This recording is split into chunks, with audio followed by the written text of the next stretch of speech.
Hello and welcome back to another video. My name is CJ the Populist New Yorker, and today we're going to be taking a look at the state of Virginia once again. I know we just did a video on the state of Virginia, but a lot is going on in the state of Virginia, and I want to do another video covering not just the gubernatorial race, but also the lieutenant governor, attorney general, and the House of Delegates races as well in Virginia, since I think those down ballot races often get overlooked in these types of prediction videos. So we're going to be taking a look at those races and really analyzing Virginia's political environment itself going into 2021 and why it certainly could flip red in this off-year elections. So we'll jump right into it. The first thing we're going to take a look at is the approval rating of Joe Biden. This is something that throughout his presidency, Joe Biden was fairly popular, moderately popular. Again, when you have, approval ratings plus, mid to low teens, that's pretty good. That's, very decent. Obviously not as high as somebody like Obama or George W. Bush before his second term. But, a mediocre approval nonetheless. But now it's definitely slipped into the negative. And as of right now, we don't really know when that's going to change. It's been in the negative for about a month or so. So again, this very well could just be a blip in time, but the Virginia gubernatorial race is in about a month and a half. So there's really not a whole lot of time for Biden's approval rating to recover. And I believe in the state of Virginia, many polls that I've looked at have Joe Biden's approval rating up, but only about 1 point or so, and this is among likely voters. So really, you're counting on a lot of those likely voters to be Republicans, if you're a Republican in Virginia and you want to win in the state.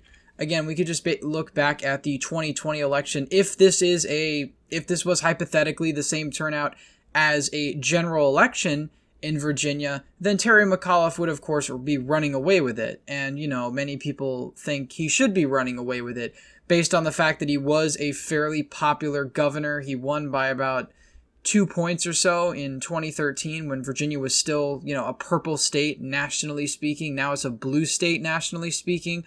But in these off-year statewide races, you can get some very close races, similar to New Jersey, which is a very blue state, bluer than Virginia, presidentially speaking. But you have Republicans do have a decent chance in off years to flip the state, and that is because there is a huge turnout differential when you're running in an odd numbered election year, when you only have, 40-50% of the total electorate actually voting in these gubernatorial races.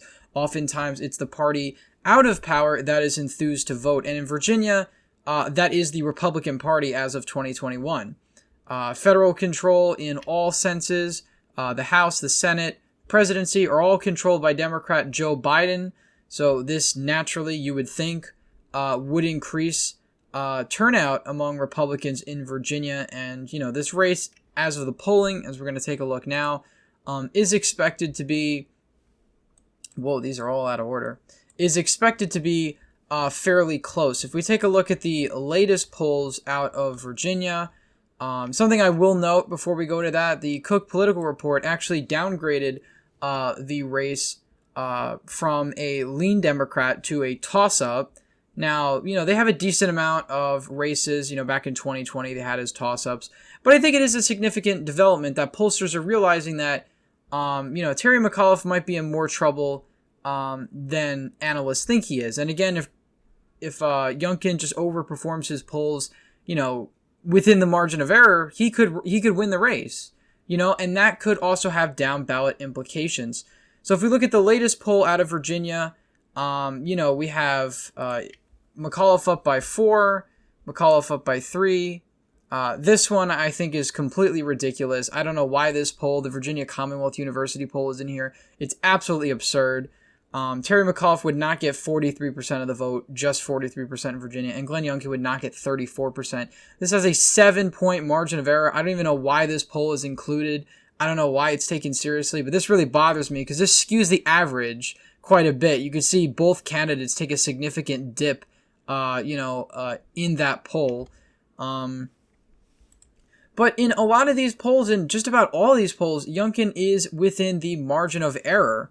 And again, the ones he's not are in polls that are looking at registered voters and all voters. But when you actually look at likely voters, Youngkin is overperforming. And that makes sense because Republicans are energized to vote, or, should be, based on trends, energized to vote in the state of Virginia. That state also has a trifecta. Again, you have the House of Delegates, the state Senate, and the governor's mansion, all controlled by Democrats. So you'd think that would really enthuse Republicans to get out and vote. But as we saw with the recall in California, that's not a guarantee at all. And, the GOP obviously is putting a lot of money and attention in this race, because I really think, from an objective standpoint, this is the last chance the GOP has to realistically flip the state statewide. I'm not talking federally or Senate or anything like that. On the state level, I think this is Republicans' last chance, probably for a long time, unless they can change the trajectory of Virginia by getting into power and, changing Virginians' view of them. This is really their last chance to get any sort of power in Virginia, from my view. I think if Youngkin does lose, even if it's close, I really think that does spell the kind of, it just confirms the dormancy of the Republican Party in Virginia. And quite frankly, after that point, it's non-viability statewide, like California, like New York. The Republican Party in Virginia will just be reduced to a party that focuses on House races, federally speaking, and maybe some House of Delegate and state Senate races, but those could very well slip away as well. So if we look at the last time Virginia had their statewide elections, it was in 2017. Ralph Northam beat Ed Gillespie by almost 9 percentage points. He overperformed Hillary Clinton massively in Northern Virginia, in the Richmond area, and in Hampton Roads. He won Virginia Beach, he won Chesapeake. He is from Hampton Roads, so I guess that kind of makes sense. Northam's from there.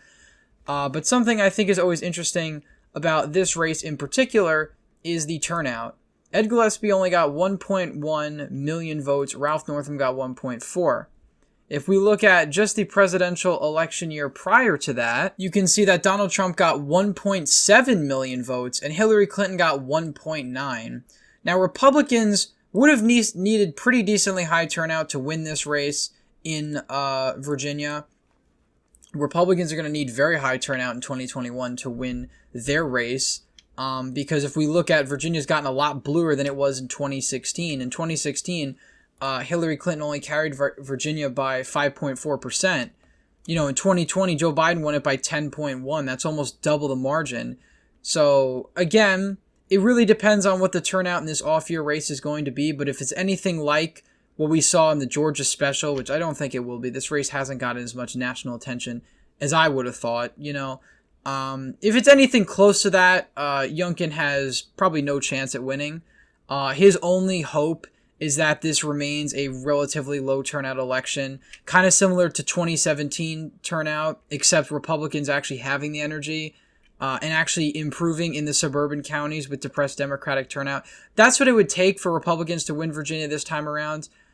So we look, of course, at the governor's race. Gillespie did a pretty bad job, objectively speaking. Gillespie, in a lot of ways, has a similar problem to Youngkin in that he has to toe a very fine line between supporting Donald Trump and keeping up turnout high in southwestern Virginia, which, by the way, Gillespie failed to do. Turnout in the Southwest was a lot lower than it was in Nova or Richmond. If you just look at the turnout based from the 2016 election, Southwest Virginia didn't turn out for Gillespie. They weren't excited for him.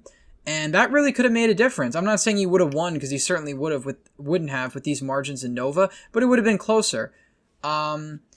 It really comes down to how you message in various areas of the state, being, very pro-Trump in these kind of southwestern, southern Virginia areas, but in the suburbs kind of playing a more moderate, sort of bipartisan, obviously not betraying your principles, but running a different type of campaign in the suburbs than you would in rural areas, because a lot of times in politics nowadays, if you do better in rural areas, you do worse in the suburbs. And, someone, has to find a balance in order to really overperform anywhere. But particularly in Virginia, Youngkin is really going to need just high Republican turnout across the state, particularly in the southwestern part of the state. He's going to need to keep Trump's margins in these counties, possibly expand them, and he definitely needs to expand the margins in Prince William and Loudoun County. If you're interested in how Glenn Youngkin can actually do that, I'll have the video I made about that topic in the description box below, and also at the end of this video, which is just titled, how Glenn Youngkin can win. You can take a look at that. But we also have down ballot races, which I think often get ignored a lot of times when people are doing predictions on the state of Virginia. We have the lieutenant governor and the attorney general. The current lieutenant governor, Justin Fairfax, is not running for re-election. He ran for governor, and he did pretty poorly in the primary. I think he came in 4th place against Terry McAuliffe and a few other candidates. This was the closest race out of all of the races in 2017. And I think part of the reason for that was Jill Vogel was a much more moderate candidate.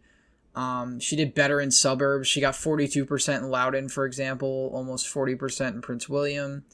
None of the other candidates got numbers like that. She won Chesterfield. She was able to win Virginia Beach. Places like that. She did very well in Lynchburg and other parts of Virginia. But the turnout just wasn't there for her. I don't really know how she ran her campaign. I know Gillespie, he held rallies and all that, but from what I'm seeing, Youngkin is definitely generating more energy. This race is definitely generating more energy from Republicans, partly because I think Trump is out of the White House, and with Biden in office, Republicans are more energized to actually get out and vote.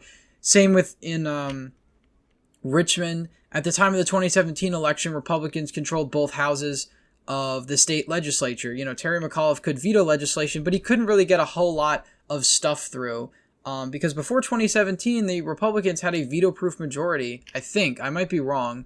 I don't think they had a veto-proof majority, but they had a huge majority in both chambers of the state government, and that's not the case now, and it wasn't the case in 2017 either. After 2017, I should say. And we also have Attorney General. Mark Herring is running for a 3rd term for Attorney General. He kind of got wrapped up in the whole Northam scandal in 2019 as well. I think politically he's probably since sort of recovered, but I'm sure in some cases that leaves a sour taste in some voters' mouths. But these races, Republicans overperformed Gillespie, and even in the raw vote total, 1.2 million, 222,000 compared to 173,000. So it really, down ballot, it seems like Republican voters didn't really like Gillespie for maybe they thought he was too right or too left or whatever it was. But Jill Vogel got 47.3% of the vote. I think that's similar to Mitt Romney's margin in Virginia in 2012. And she accomplished that by doing much better in southwestern Virginia. The problem was she did not do nearly well enough in the suburbs. If she had done as well as Mitt Romney in the suburbs in 2012, there's no question she would have probably won this race. So if we take a look at the lieutenant governor's race as of right now, Democrat Hala Ayala is running against Winsome Sears, who I think is a former state legislature, the House of Delegates. The Democratic nominee is from the House of Delegates. If we look at some of the polling for this race, the polling, I have to say, has been pretty awful. And the reason for that is because you have so many undecideds and so many others in this category, even though there's only 2 candidates on the ballot. So I really don't think the polling in this race is at all reliable. I guess from what I make of it is that the Democrat, Hala Ayala, probably has the edge in this race, I would assume, as does Terry McAuliffe, as does Mark Herring. But again, the polling, especially in this election, is really poor because when you have a poll where the Republican is getting 24% and the Democrat 34% in a two-way race, that's a pretty awful poll in my opinion. You have 40% undecided. And obviously most people don't know who their lieutenant governor nominee is or their attorney general nominee, and they're likely just going to vote on party lines in these races. So that's what you can probably expect from the attorney general, the lieutenant governor's race. If we look at the attorney general's race, the polling is a bit better. Jason Miyares was leading in 2 polls of likely voters, one from Trafalgar and one with University of Mary Washington. But since then, has kind of fallen off. Again, this polling company, Inc., I don't even know the polling company. It seems like a terrible polling firm. I don't even know why it's in here. Again, 30% undecided. I think that's ridiculous. A Virginia Commonwealth poll, for whatever reason, has so many undecideds. And there's only 2 candidates in this race. There's no third parties. So I think you can conduct a better poll than that. Obviously, polls are going to have undecideds. But when you look at the other polls where you have the candidates in the 40s, stuff like that, that's what you kind of expect. So again, Mark Herring doing better, I think, than Hala Ayala, but I think that's because he's more well-known. Winsome Sears and Hala Ayala are not as well-known as Mark Herring. Jason Miyares, of course, is a new face in politics, I believe. So both of these races, of course, are very winnable for the Republicans. Again, if we go back to 2017, as I outlined before, this was a blue wave year, and Republicans were able to get 47%, 46% in these down ballot races. They overperformed Gillespie. Now, we don't know if these candidates are going to overperform Youngkin in 2021. That's something I'm definitely going to be interested in looking at on election night. Obviously, I think if Youngkin loses, I don't think either of these candidates will win. Although it is possible, because again, if we see a similar overperformance and let's say Youngkin only gets 48%, it's very possible that perhaps the attorney general seat flips or something like that, which would be a huge victory for Republicans. Don't get me wrong. If Republicans were able to flip any statewide office, it would be a gigantic victory for them, since no Republican has held statewide office in Virginia since 2009, or was elected to statewide office since 2009. So any of these statewide offices is a huge prize, but something that's very overlooked, I think, in these races is the Virginia House of Delegates. The state senate of Virginia is not up for election in 2021. It goes up in 2023. It was last up in 2019. 2023. That's when both chambers are up. This time we only have the House of Delegates up, and as right now we have 55 to 45% for the Democrats. Now this video is on, the Virginia possibly going red, how Republicans can win Virginia, and how it's very possible too. A lot of these House of Delegate races, as you're going to see, were decided by very, very tight margins in 2019. And if you look at 2013, we'll take a look at it, in 2013, for instance, in the House of Delegates, which was the year that Terry McAuliffe got, 48% of the vote to Ken Cuccinelli's 45%. You're looking at the state of Virginia, going, voting for Republicans, 53 to 40 on the House of Delegates level, massively overperforming because lots of people aren't voting for these races in as big of numbers. Now, that wasn't the case in 2017. It was a little bit odd. In 2017, Democratic turnout was much higher down ballot than it usually is, but it's very possible for Republicans to win back the House of Delegates. But just to show you how much things have changed, in 2013, when Terry McAuliffe was first elected, the Republicans had 67 seats in the House of Delegates. And you can see, obviously, the map is gerrymandered, but look how much red is on this map. So many red districts in Northern Virginia. Pay attention to that because it's certainly going to change. The map is going to change as well. But as we go into 2017 is where we see the gigantic shift in House of Delegates.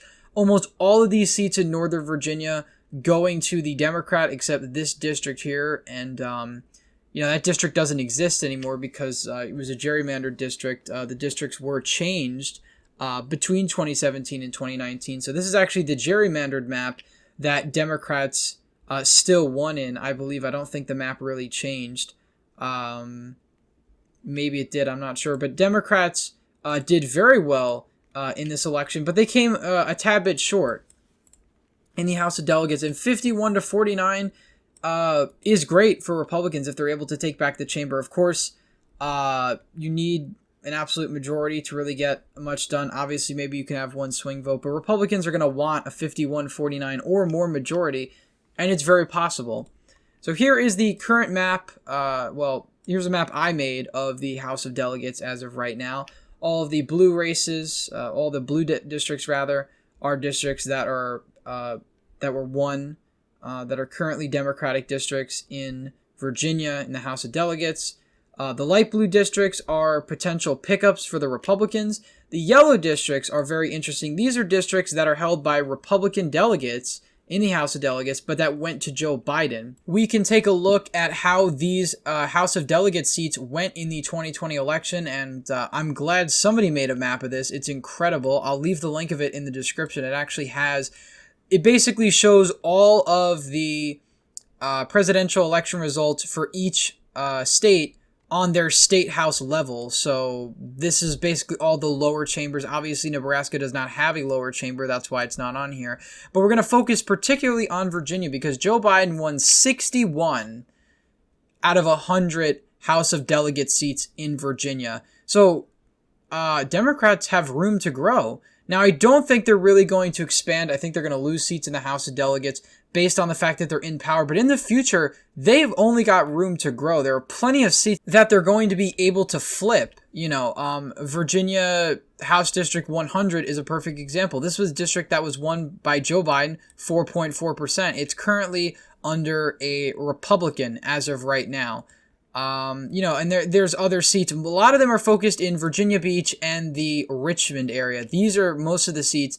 Again, these are seats that have Republican incumbents that Joe Biden won in the 2020 election, albeit he won them by pretty narrow margins, which makes a lot of sense. But there was a huge suburban shift in all across the country, but especially in Virginia, which is a suburban state, and it's really exemplified here in these districts.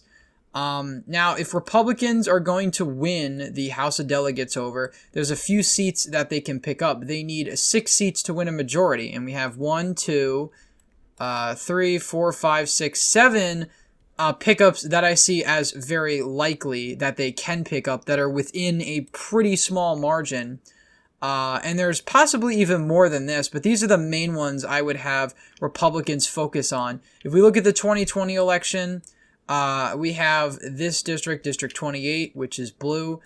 Joe Biden won this district by 8 points. That seems pretty high, but you have to keep in mind that this is going to be an off-year election. This is a very winnable seat, I think. And Republicans also have to guard their own. They have to keep their own seats. But, the whole point of this video is how Republicans can flip the state of Virginia red. And it very well could go red. There are polls that, early on in the race, Youngkin, the other statewide Republicans weren't leading. Now they're leading. A huge difference from 2017. A lot of people point out that in 2017, the polls were biased in favor of the Republicans, so that'll be the same case this time. But there are many Virginia elections, like Mark Warner's Senate election in 2014, like Terry McAuliffe's election as governor in 2013, where Democrats underperform their polls by a significant amount. And I'm not saying that's going to happen this time, but I think it's more likely than not that Youngkin overperforms his polls than underperforms them. And in 2017, if we look at the 2017 gubernatorial race real quick, not to get too far off track from the House of Delegates, but in the 2017 governor's election, if we look down at the polling, after we scroll through this giant list of endorsements, we could see that Northam, by the fall, had a sizable lead over Gillespie. The only polls where Gillespie was really leading in were Republican polls, and that's mostly a trend going back. Starting in the summer, ever since then, Northam had a huge lead. But if we look early on, Gillespie was the favorite all throughout 2016, early 2017. It was only in the summer where he really started to drop the ball, and the Democrats really started to pick up huge momentum in the governor's race. Ed Gillespie only lost statewide to Mark Warner by about a point in the Senate race back in 2014. He was a well-known name, and, unfortunately for him, he came off pretty short. He came up very short in this race, losing by 9 points. But I point this out is because he started off strong and ended up losing his momentum, and I think the opposite is the case with Glenn Youngkin this time around. He started off in a lower position and has gotten into a higher position. He's actually leading in some non-Republican partisan polls, which is really a huge thing in a state like Virginia. But I think you can only do that in a state that has double off-year elections, and that does tend to swing as suburbs do. Virginia's a suburban state, and it really will hold the clue to how the 2022 midterms probably will go in the suburbs and other areas. So if Republicans pick up, obviously, if Republicans hold on to all of the, Republican Biden districts, which I expect them to do in 2021, I have no indication that they would lose any of these seats. It's possible and it could happen. But, even if Youngkin does, underperforms his polls, I don't really see these seats flipping because the environment in which these seats flipped in 2019, Republicans only got 43% of the vote, and I don't think Youngkin is going to do that bad, and I don't think the candidates on the House of Delegates level are going to do that bad. I would be shocked if they did. Another thing you'll notice, Republicans weren't excited to vote for their House of Delegates. They only got 1,076,000 votes compared to the Democrats' 1.3 million. And if you'll remember, Ed Gillespie got 1,174,000 roughly votes. So you had, over 100,000 people in the state of Virginia, Republicans who voted for Gillespie who didn't vote in the House of Delegates. And, you only had about 100,000 or so of them do it for the Democrats, but it made all the difference in this race. It really helped them pick up all these seats in Northern Virginia. Despite the gerrymandered map that was presented to them, they overcame that in 2017. Now, I think Republicans are going to do better in the House of Delegates. I think they will pick up some seats. Certainly a lot of these seats in Virginia Beach, Hampton Roads. Again, if we look at even these districts in the 2020 election, this district in particular, Trump, only losing by 8 points, very well could be a flip for the Republicans. Let's give it to them because this was one of the closest races. I think in 2019, it was only decided by, it was like 0.14%. So, people look at this and say, well, Trump lost this by 8 points. Doesn't mean that's the same partisan political environment you're going to have in 2021. You're going to have a much redder environment, even if Youngkin underperforms. The only way that isn't the case is if he disastrously underperforms, in which Democrats gain in the House of Delegates, which I think is very unlikely at this point. Of course, you have District 91, House of Delegates District 91 that Biden won by around 9 points. Very well could flip, and I think it will. It was a lot closer in 2019. Again, this is the bluest we've seen Virginia ever get. This is the max, and I think it's not going to stay this blue in 2021. I'd be really shocked if it did. Of course, you have these southern Richmond districts that I think are likely to hold. And of course, you could see gains here in the House of Delegates race in the 75th district, where Biden only won 53-45. Trump did better in this district than he did in 2016. So if we give Republicans that, they're at 52-48. If they gain in the House of Delegates alone, that's fantastic, but they have room to grow. They could win here in House District 12, which only went to Biden by 6. Only went to Joe Biden by 6. And that race, I believe, only went to the Democrat by around 3 or 4 points in 2019.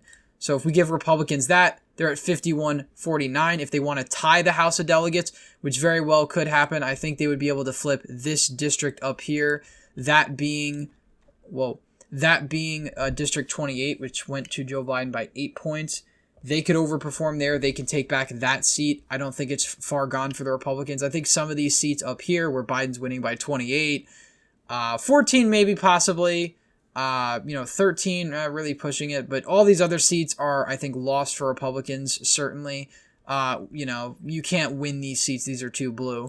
Virginia 10, I think it would be very unlikely, but it's possible. If Youngkin gets, 42, 43% in Loudoun County, I could certainly see perhaps Virginia's 10 flipping, but Republicans need to be engaged in down ballot races if they're actually going to win back the House of Delegates. And of course, either one of these districts here, either District 83, which went to Joe Biden by 13. And again, that seems like a big margin, but this was one of the closest races back in 2019. It was only 3 or 4 points. So that's why I put it up. 13 is a big margin. But you have to understand that in an off year, you're not having the same political layout as you are in a presidential. And of course, you could look at House District 21. If both of those flip, Republicans are at 52-48.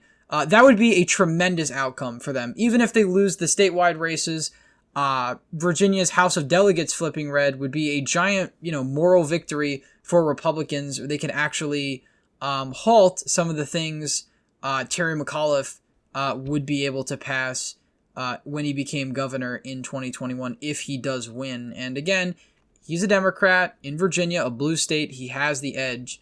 But I would not count Republicans out by any means, and the polling indicates that. I definitely think this is going to be close either way it goes. I think the governor's race is going to be close. I think the lieutenant and attorney general races are going to be close. And I think the House of Delegates has a decent chance of flipping red. So can Virginia flip red in 2021? Absolutely. Of course it can. And there's many ways it can do that. One of the statewide races, House of Delegates, as we've already laid out here. So I'll leave the link to my Youngkin video at the end of this, also down in the description if you're interested in looking at that as well. I literally go county by county, did all the math, did the turnout adjustments. It took a lot of time, but I certainly think it's a good watch and I highly recommend it. Anyway, that's all for today's video. Thank you all for watching. Please leave a thumbs up if you enjoyed. Subscribe to the channel. Hit the bell notification so you don't miss any new videos I put out. Again, thank you so much for watching, and I hope to see you in the next one.